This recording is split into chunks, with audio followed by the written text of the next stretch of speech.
The hall is quiet, though you can feel the pulse of unspoken stories vibrating in the air, as though each soul gathered here is secretly carrying its own wound like a hidden talisman. I stand before you not as a prophet, nor as a saint, but as a mirror for what you have already endured, what you have already become. Though you may not yet know the language to name it, you who call yourself broken, you who whisper the word empath as though it were both a curse and a crown tonight, I will tell you why the world has needed your wound, why the darkness you survived has awakened in you a power that is rare, and why you tremble before your own shadow. Though that trembling is itself a sign of your initiation, let us begin, not with the light, but with the dark cavern where so many of you once lived. A broken empath is not simply one who feels too much. Feeling alone does not break you. What breaks you is the collision between your soul's delicate openness and the world's brutal indifference. It is when your heart, structured to absorb and carry, meets the cruelty of betrayal, abandonment, neglect, or abuse, and the fracture that follows is not merely psychological, it is archetypal. It is the ancient story of the wounded healer, the Chiron who lives eternally, yet teaches the cosmos the art of medicine. You are not broken because you feel. You are broken because you bore too much without the sacred container to hold it, and yet the very crack in your vessel became the entrance for a deeper river. Many of you have tried to run from this sensitivity. You have tried to wear masks, to play the role of the strong, the untouchable, the one who cannot be pierced, but every mask has betrayed you. For the archetype of the empath is not a mask, but a wound made luminous. Do you understand? The wound itself is the temple. The scar itself is the holy script. The trembling is not weakness. It is initiation. The one who has survived the underworld does not need to pretend to be whole. Wholeness is born precisely in the fragments, for wholeness is not perfection. It is the reconciliation of opposites. The empath, broken by darkness, carries in their chest the union of love and terror, of hope and despair, of life and death. That is why your presence is magnetic to the suffering, because you are a living testimony that the abyss can be survived. But let me take you deeper, for to survive darkness is not only to crawl out of it, it is to integrate its voice. Imagine the dream where you wander through a forest at night, lost, terrified, and you stumble upon a wolf. The wolf growls, eyes gleaming with the primal fire of hunger. You tremble, believing you are about to be devoured. But the wolf does not leap. It circles you, waiting. You awake in sweat, and yet something lingers, the knowing that the wolf is not only the predator, but your own instinct, your own power, the animal soul that you banished while playing the martyr. This is the secret.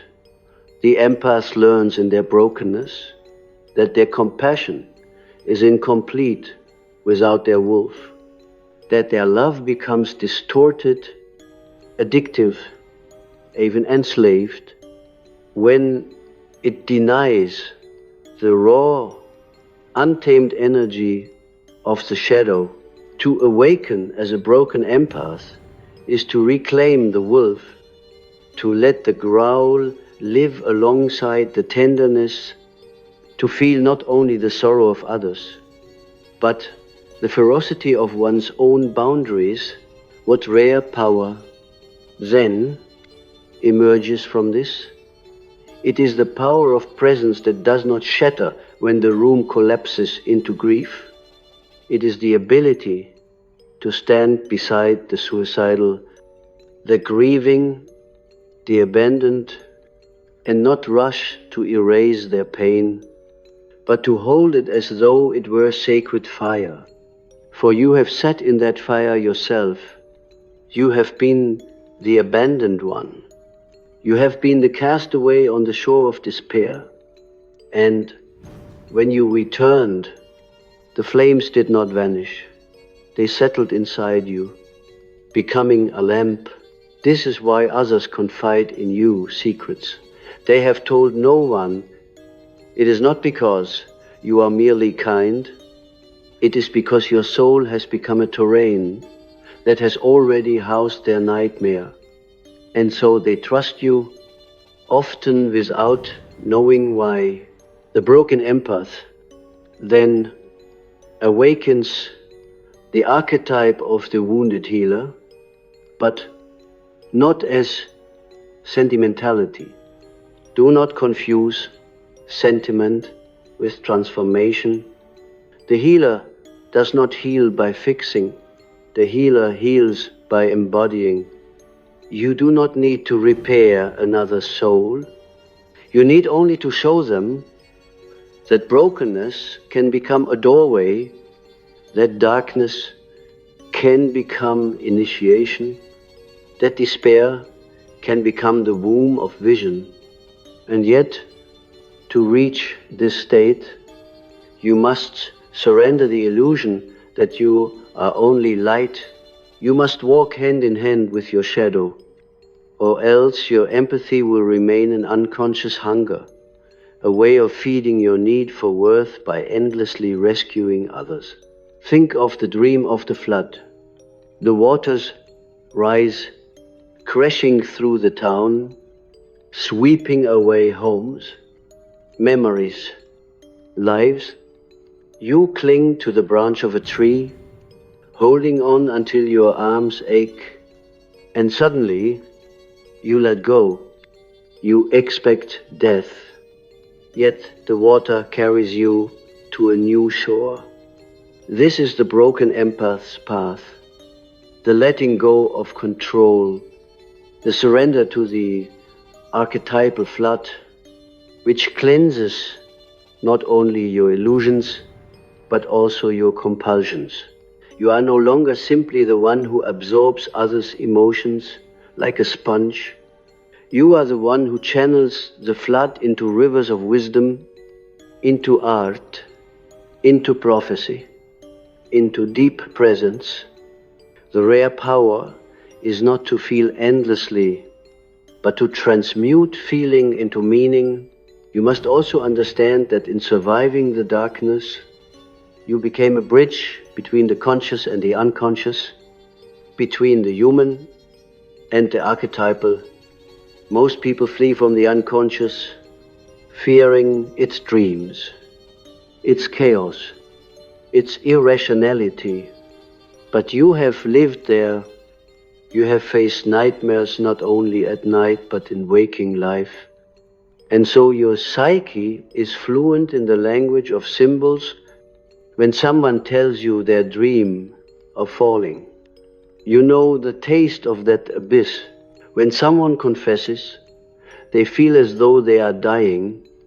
You know that death as an initiation into rebirth. The empath who has been broken is not merely sensitive. They are shamanic. They carry the map of the underworld etched into their bones. But beware, this gift is not without danger. Many empaths remain trapped in the wound, clinging to their identity as the broken one, as though pain were their only mirror. They begin to attract abusers, narcissists, parasites, who sense in them both the softness and the lack of boundaries, and unless the empath awakens their shadow, they will confuse self-destruction for compassion. You must recognize this trap. To awaken the rare power, you must let go of the addiction to suffering. You must cease to define yourself only by how much you can carry for others.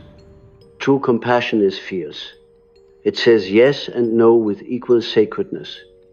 The awakened empath no longer rescues compulsively. They discern, they protect their temple, and in doing so, their love becomes vast, not diluted. Let me speak to the archetype of the broken vessel. In alchemy, there is a stage called mortificatio, the breaking down, the rotting, the dissolution. Only by this corruption can the matter be transformed into gold. Your brokenness was your mortificatio. You were shattered so that the old identity could decay, and in that decay, the seed of the self was planted. Do you see? Your suffering was not meaningless. It was the alchemical operation of your psyche. You have been in the crucible, you have burned, and now what emerges is not the naive empath who feels everything without boundary, but the transmuted empath, the one whose sensitivity has become wisdom, whose fragility has become depth.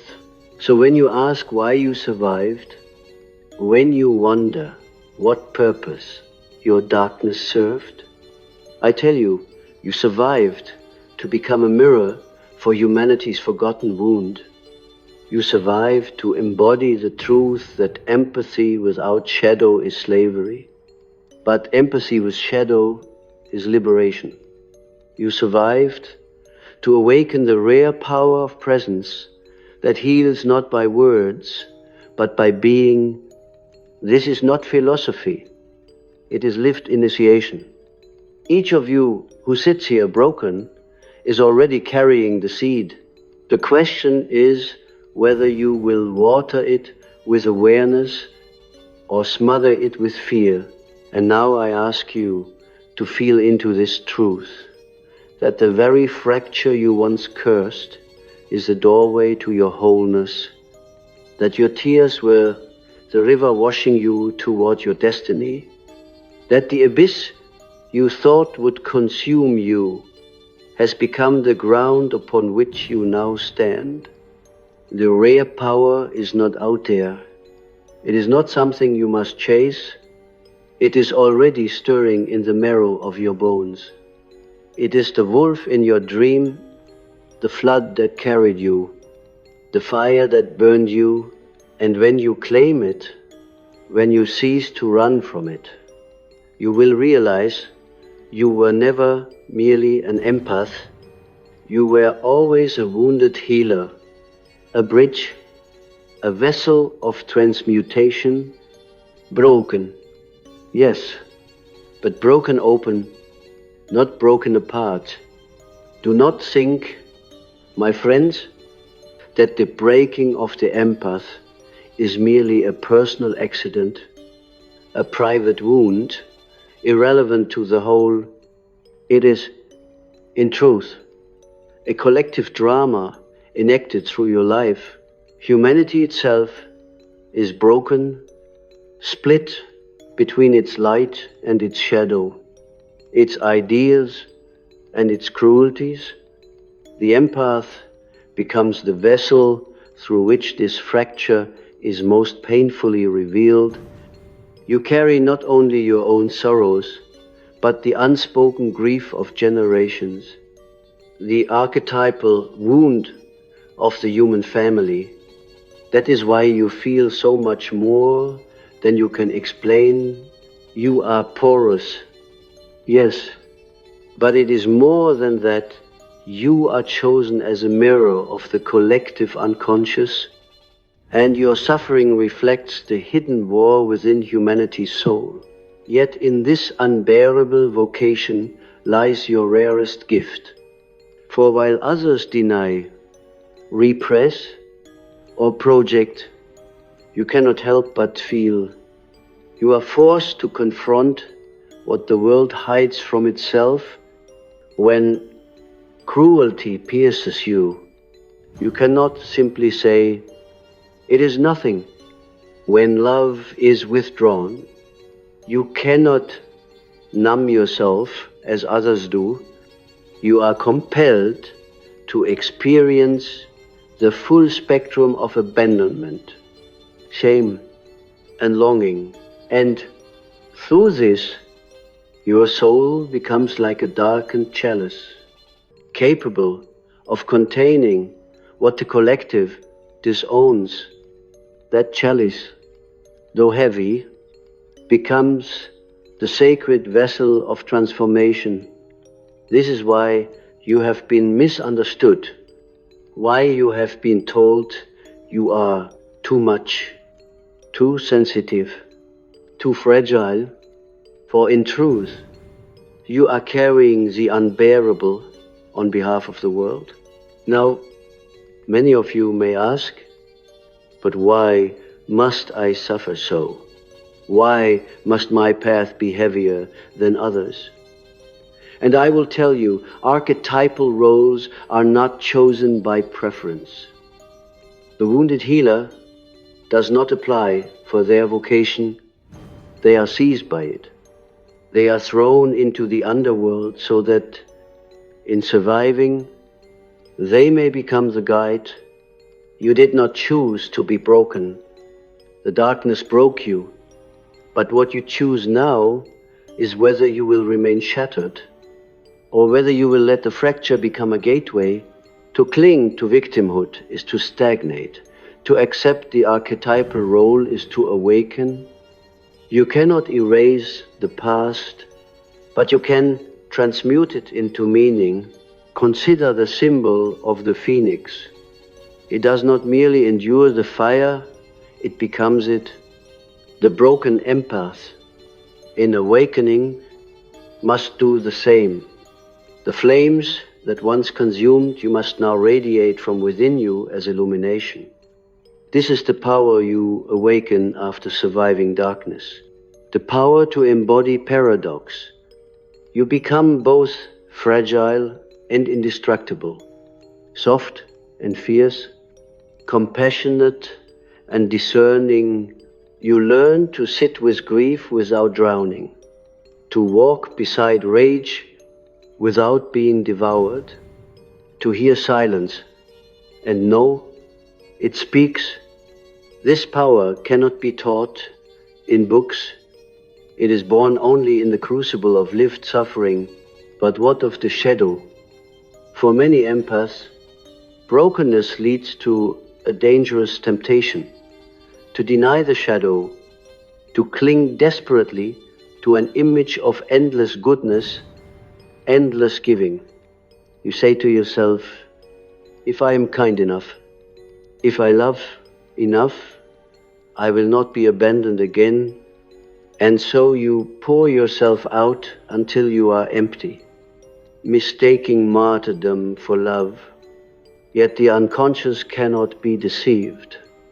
The denied shadow grows. It emerges in passive resentment, in hidden rage, in compulsions to attach to those who wound you. Until you integrate it, you remain enslaved to it. Awakening means to face the fact that you are not only the healer, but also the one who longs to destroy. You are not only the comforter, but also the wolf that wants to bite. And in admitting this, you are freed. For it is not evil to acknowledge the wolf within. It is evil only to repress it. For then it devours you unconsciously. The empath who integrates their shadow becomes whole. They no longer need to be the savior of every wounded soul they encounter. They can say no without guilt, yes, without fear. They can love without dissolving. They can witness suffering without being consumed. Their compassion becomes authentic, for it is no longer a mask for their need to be loved, but a radiance flowing from their union with the self. This is the rare power, to stand in the storm of emotions and remain grounded in one's center, to hold the pain of others without mistaking it for one's own, to offer presence without losing oneself. Let me give you another image. Imagine a dream in which you are in a vast cathedral. The windows are shattered, the altar broken, dust covering the once sacred ground. You wander, grieving the ruin, but then a shaft of light pierces through the broken window. Dus trisas, and suddenly the ruined cathedral glows with a strange, haunting beauty.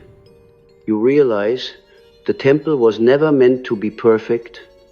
It was meant to be broken open, so that light could enter where once the walls were sealed. This is your soul. Brokenness has become the aperture through which divine presence flows. Your empathy, wounded, though it is, allows you to see beauty in ruins, meaning in sorrow, wholeness in fragments. And yet, beware the seduction of endless sacrifice. Many broken empaths remain trapped in the archetype of the victim savior, drawn compulsively to those who exploit their softness. They mistake toxicity for destiny, shouts for passion, abuse for love. Why? Because the unconscious compels them to repeat the wound until it is integrated. You are drawn to the abuser not because you are foolish, but because your psyche is attempting to complete the unfinished story of your wound.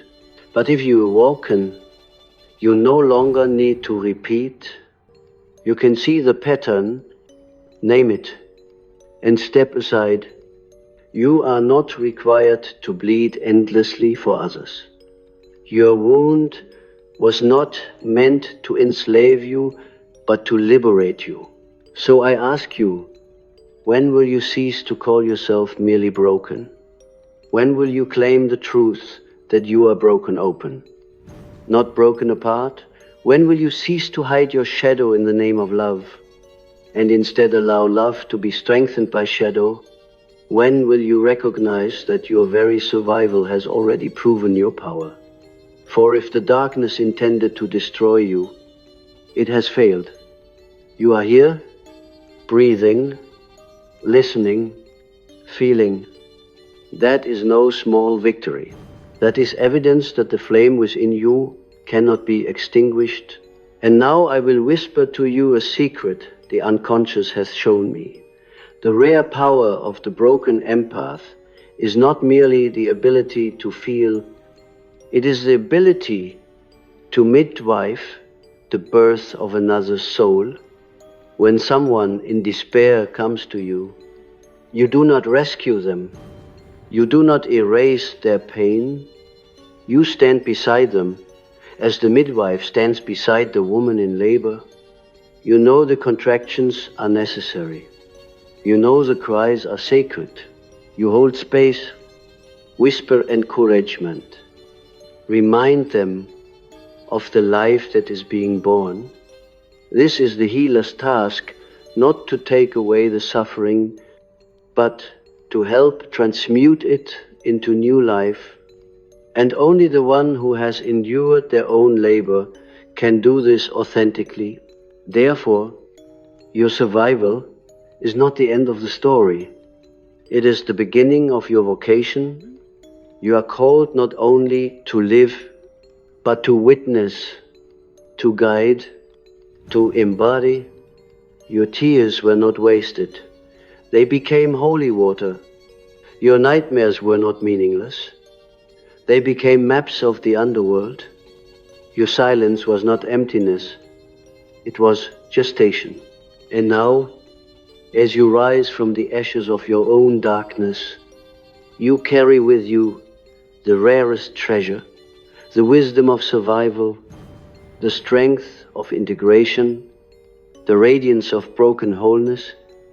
You must now begin to see how your survival has been more than endurance. It has been metamorphosis. The empath who has been broken is not the same as the one who was merely sensitive before the fall. A new archetype emerges, a deeper vibration, one that radiates not innocence but initiation. The innocence is gone, yes, but in its place grows something more resilient, wisdom rooted in the soil of paradox. And this is what makes your power so rare. Most souls flee from paradox, but you have been forced to live inside it. You know how to hold love and pain at once, how to cradle joy and despair together without tearing apart. You know that light without shadow is blinding, and shadow without light is suffocating. You have tasted both, and so your heart has become a chamber wide enough to hold the duality of existence itself. But what does this mean in your daily life? It means that you are no longer destroyed by your own depth. Once you drowned in it, gasped beneath waves of other people's sorrows, mistaking them for your own. Now, having integrated the shadow, you float. You do not carry every grief into your bloodstream, for you have learned the difference between resonance and ownership. When another weeps, you resonate, but you no longer drown. You have become like the oak tree in the storm. The winds whip, the branches sway, but the roots hold fast. That rootedness is born from surviving the abyss. Others cannot touch it, for they have not yet been there. And so they look to you as though you carry a secret they cannot name. That secret is simply this: you have befriended the darkness instead of fleeing it. But let me take you deeper still, for there is an alchemical truth here. The broken empath becomes a vessel of transformation, not only for individuals, but for the collective psyche. When you stand in your wholeness, you are not merely helping one person at a time. You are shifting the vibration of the human field. Each time you refuse to collapse into victimhood, each time you honor your shadow as sacred, instead of repressing it, you heal a fragment of humanity's wound. Do you see? Your personal survival is a cosmic act. The archetype of the wounded healer is not about individual therapy. It is about collective redemption. You embody what humanity itself must learn: to stop fleeing from its darkness and instead integrate it. Imagine again a dream. In the dream, you stand on a battlefield, corpses around you, smoke rising, silence heavy. You are weeping, certain that all is lost. But then you see movement, one small flame still flickering among the ruins. You pick it up, hold it, protect it with your hands. The flame does not die. Instead, it grows illuminating the battlefield until the corpses vanish. Replaced by fields of green, this is the dream of the broken empath, that amidst devastation, you discover the flame that cannot be extinguished. You carry it, nurture it, guard it, until it becomes a new dawn. This flame is not optimism. It is not denial. It is the inner knowing, born of survival, that death is not final, that darkness is not absolute, and this knowing is the rarest power. Hope not as sentiment, but as initiation, hope that has been tested in fire and proven indestructible. Yet I must caution you, the awakening of this rare power demands responsibility. If you wield it unconsciously, you may still fall prey to the very patterns you have transcended. You may still confuse empathy with enmeshment, compassion with codependency, love with self-erasure. You must remain vigilant, for the old wound always whispers, always tempts you to return to the role of the broken one. But now you know the difference. Now you can hear the whisper and not obey it. Now you can say, I am not here to be consumed. I am here to carry light. And in that moment, you reclaim your soul. You see, the empath's brokenness often hides a deeper truth, the longing to be seen. You gave endlessly, not only out of love, but also out of hope that by giving enough, someone would finally notice you, hold you, cherish you.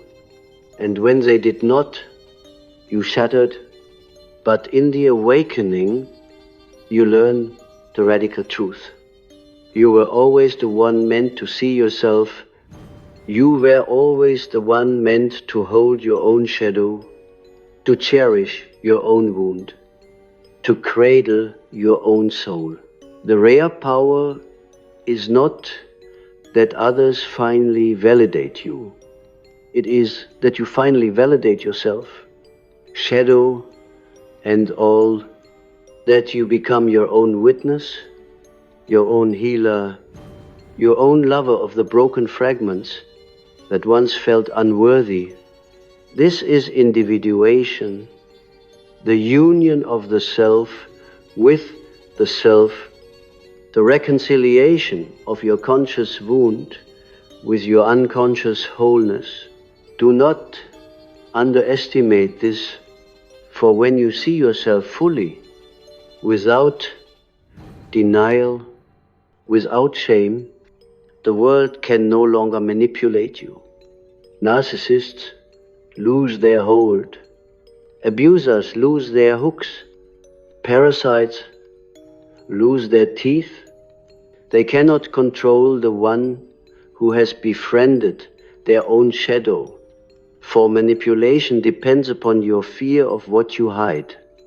When you no longer hide, you are free. And freedom is the ultimate gift of the broken empath who awakens. You were once enslaved by your own longing. Now you are liberated by your own integration.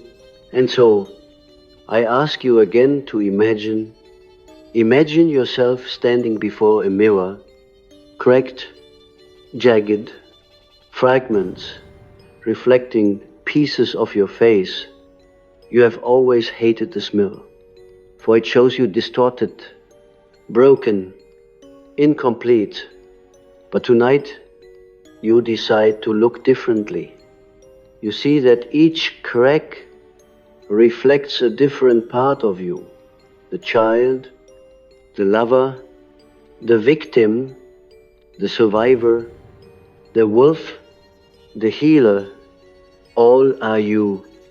And suddenly you realize the cracks do not distort, They reveal that you are not one image, but many, that your soul is not singular, but archetypal, a constellation of fragments forming a greater whole. And in this revelation, the mirror is no longer an enemy, but a sacred map. You bow before it, for it has shown you the truth. You were never broken. You were multifaceted, infinite, eternal.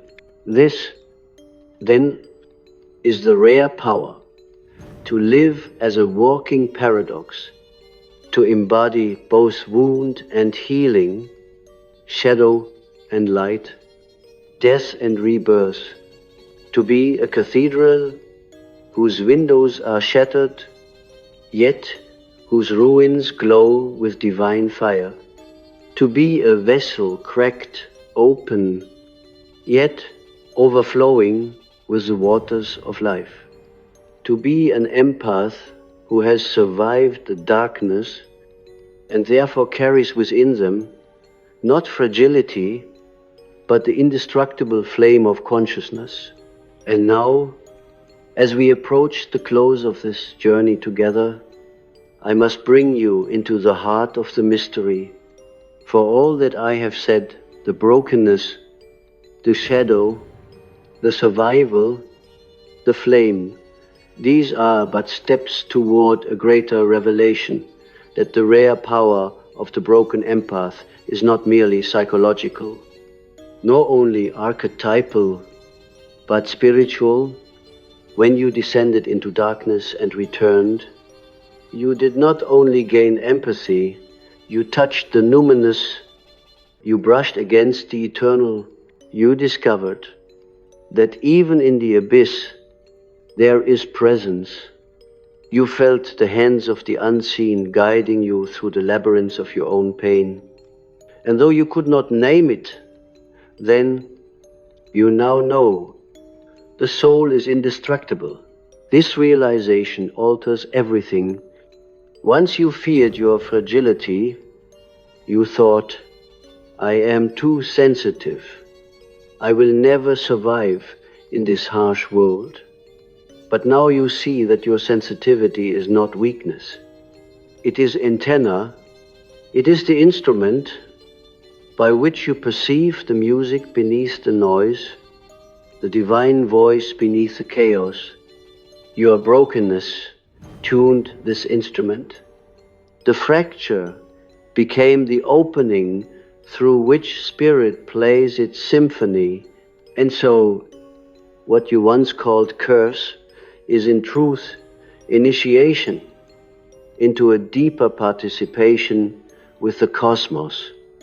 The empath who has survived is not only human, they are threshold, liminal being, standing between worlds, carrying the messages of the unconscious into the waking realm. But to carry such messages, you must cultivate reverence. Do not cheapen your gift by giving it away indiscriminately. Do not cast your pearls before those who trample them. You must honor your own soul as sacred ground. The empath who is broken but not awakened spends their life scattering themselves into the void of unworthy hearts. The awakened empath, however, knows that their presence is holy and therefore chooses carefully where to offer it. This is not arrogance. It is alignment. You are no longer desperate to be loved, for you have discovered that love itself lives within you. You are no longer enslaved by the wound, for the wound has become your teacher. You are no longer consumed by the darkness, for you have made the darkness your companion, and from this place your power flows naturally, quietly, irresistibly. Consider the image of the moon. It shines not by its own light, but by reflecting the sun. Yet, when the night is darkest, it is the moon that guides the traveler. In the same way, you may not always feel like the source of light. You may feel you are only reflecting what you once received. But do not underestimate this. Reflection itself is power. To reflect love, to mirror presence, to embody survival, this is enough to awaken others.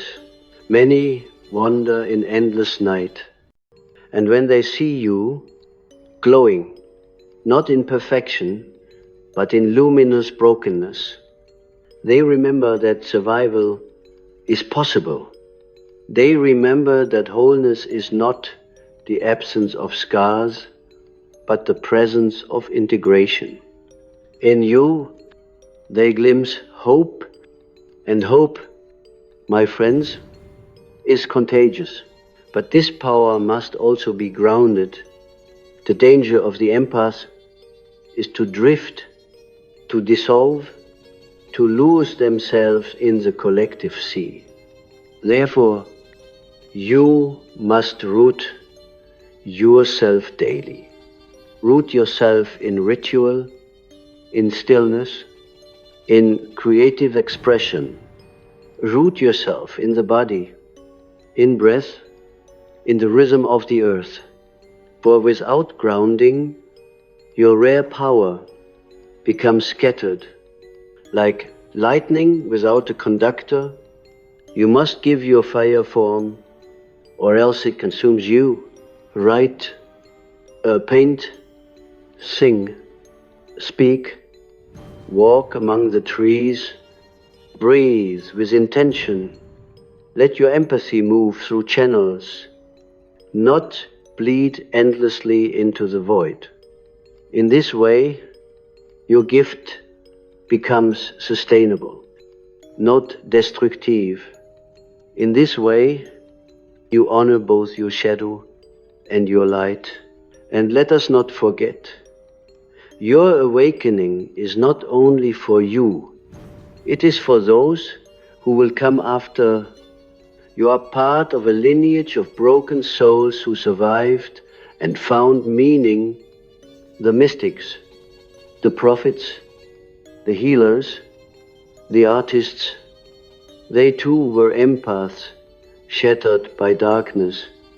They too felt too much, saw too much, carried too much, and yet they transmuted it into visions, into poetry, into wisdom.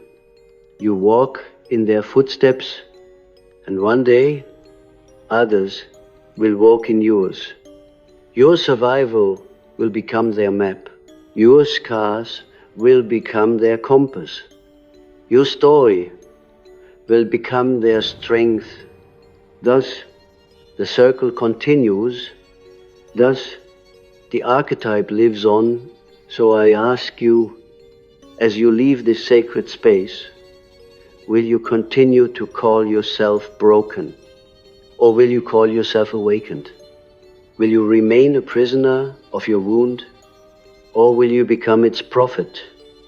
Will you fear the shadow? Or will you embrace it as your ally? The choice is yours.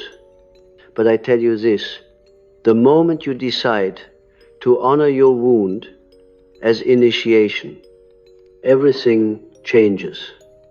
The darkness that once terrified you becomes your greatest teacher. The sensitivity that once overwhelmed you becomes your greatest strength, and the rare power that sleeps within you rises, not as thunder, not as spectacle, but as the quiet, unshakable presence of one who has walked through fire and returned carrying light. In closing, let me remind you, you are not here to escape pain. You are here to transmute it.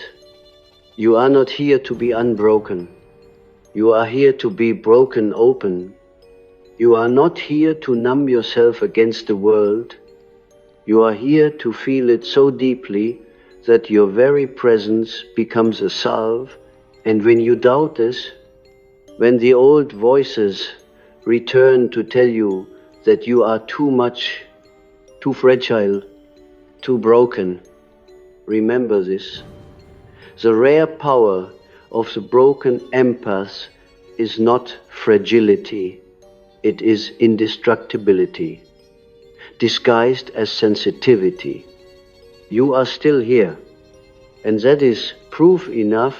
So walk forth, not as victim, not as savior, but as one who has integrated both. Walk forth as cathedral and ruin, as moon and flame, as shadow and light. Walk forth as the awakened empath, broken yet whole, fragile yet indestructible, wounded yet luminous. And wherever you walk, let your presence remind the world, even in the deepest darkness, the soul survives. Even in the abyss, the flame burns. Even in brokenness, there is power rare, fierce, sacred, eternal.